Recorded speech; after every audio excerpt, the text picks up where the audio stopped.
Hello there.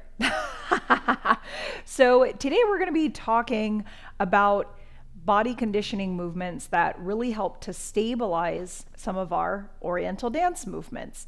So the one that we'll be talking about today is the unilateral squat.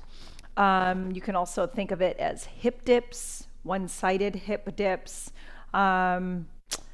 sitting down on one leg. There's so many things that you can call it just to reference the action of which you're going to be doing. And then we're going to relate it to a movement that we so love in our Rock Sharky vocabulary. And you can start to see how the engagement of the exercise is then connected to the movement. Okay? So the first thing that I want to preface is, as you saw in the disclaimer, I'm not a medical professional. I'm not fitness certified or anything like that. So if you are experiencing any kind of pain, mobility issues or anything like that, you really do need to see your medical professional. This is, in my experience, exercises that have really worked for me to help stabilize my body and provide me a lot of balance, as well as alleviate some of my hip pain from just it being weak and giving out occasionally. So I want to demonstrate to you the movement. I have this here because I highly recommend that you do this the first several times next to a wall or next to something that you can hold on to ensure that you feel safe and that you are safe. So you're holding on to something for balance, because a lot of the time you will unexpectedly topple one way or another. So we don't want that to happen. So the one-sided hip dips that I love to do, and I did this personally with my personal trainer, and this completely took away my hip discomfort in here, was I would put all of my weight onto one leg and I would sit back, not allowing my knee to jet past my toe. So I would have dip down and then come up, stepping through my heel and squeezing through my glute. I'm going to show you one more time facing the front. So I would come down, sit back, and then come up from the side. All my weight right now is on this leg, so you can see, and this one is lifted. I'm going to sit back and I go slow, and then I push through my heel and come back up. So what this is starting to allow me to do is, one, notice how much I depend on bilateral, both sides, stability to help me do movement, versus making sure that one of my sides, each of my sides, are independently strong and stable. I notice because I drive a lot, I step out of my car with my left leg and push up. So I had more stability on my left hip than I did with my right, even though I'm right-handed when it comes to my dominant side.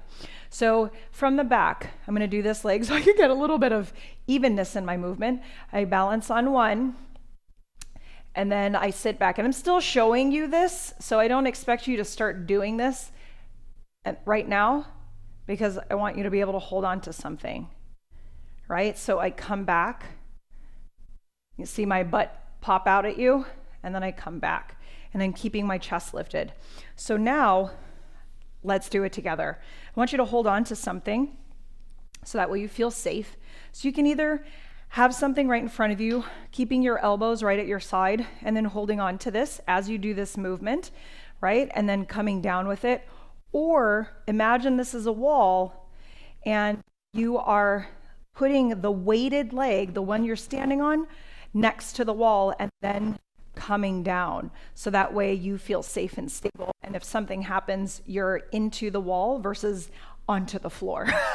Okay? So make sure you hold on to something at first and just test out where you are, even if you've done a lot of fitness classes, because I didn't realize how unstable I was, and I have been exercising for a very long time.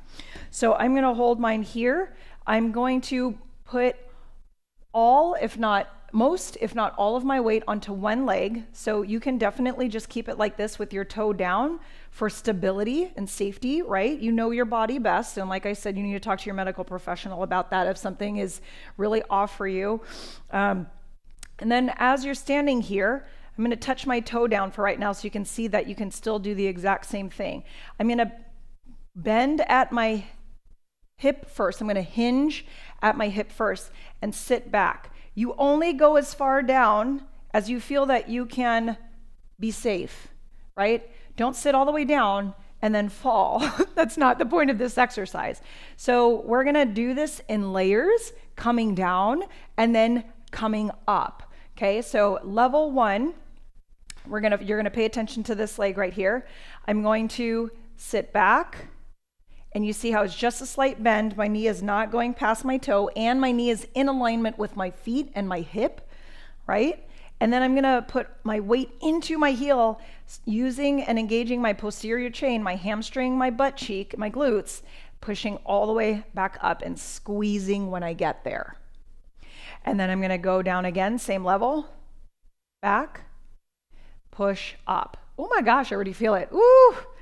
And then push back and then up. If you're not feeling this, it could be that you're not engaging right here into your posterior chain, and how you make sure you start to engage there is by making sure your weight really is over the arch in your heel and that you're driving through your heel as you stand back up, right? Because if your weight's here, what you're gonna do is put too much pressure onto your knee when your weight is more on the ball of your foot, and you're gonna get knee pain. You really need to sit back with this one, okay? So here we go again, 5, 6, 7, 8, down 1, 2, hold 3, 4, push up, 6, 7, level 2 is down, 2, 3, 4, and up, 6, 7, and again, 1, 2, 3, 4, push up, 6, really squeeze the glute, and 1, 2, 3, 4, and up, 6, 7, 8. The key is to go slow. Don't rush it. If some of you are going like this, you're more likely to get it technically and not as correct as you need it to be for you to really engage, and we don't want you to hurt yourself. Now, level 3, 5, 6, 7, and down, 2, 3, 4. Do you see how I keep my chest up? Knees still behind my toes, booty out, and I am squeezing the shit out of that butt cheek. Push up, 6, 7, 8. Woo, one more, down, 2, 3, 4, up, 6, 7, 8. Other side, 5, 6, 7, and down, 2, hold 3, 4, squeeze up, 6, 7, 8, and down, 2, 3, 4, squeeze up, 6, 7, 8. Go at the level of your comfort, 3, 4, 5, 6, 7, 8. Keep holding on to something if you need it, 3, 4, 5, 6, 7, 8. If you're ready to try it with all of your weight on one leg, let's do it. 5, 6, 7, and level 2, 2, 3, 4, 5, 6, 7, and again, 1, 2, 3, 4, push up through the heel, 7, 8, and down, 2, 3, 4, up, 6, woo!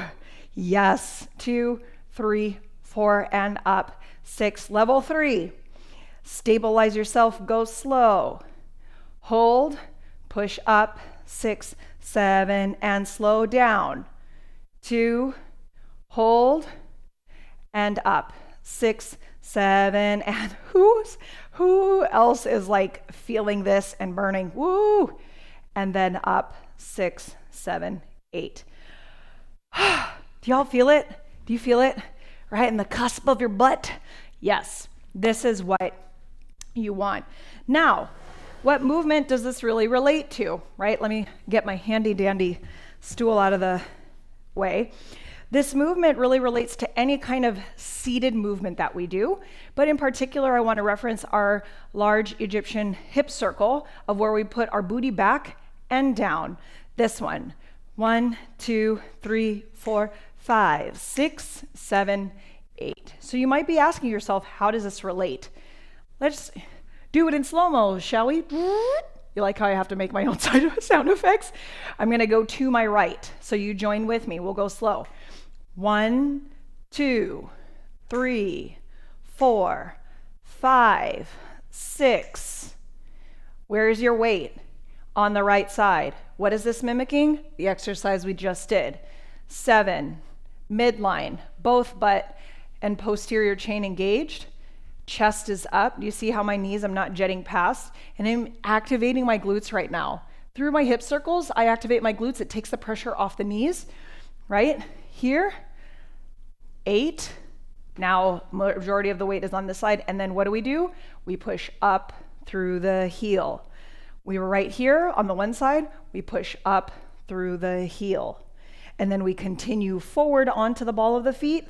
3, 4, 5, 6, 7, 8. Reverse it. 5, 6, 7, and you got this. 2, 3, 4, 5. Sit, squeeze the glutes up, and 1, 2, 3, 4, 5, 6, 7, 8 again. 1, 2, 3, 4, 5, 6, 7, 8.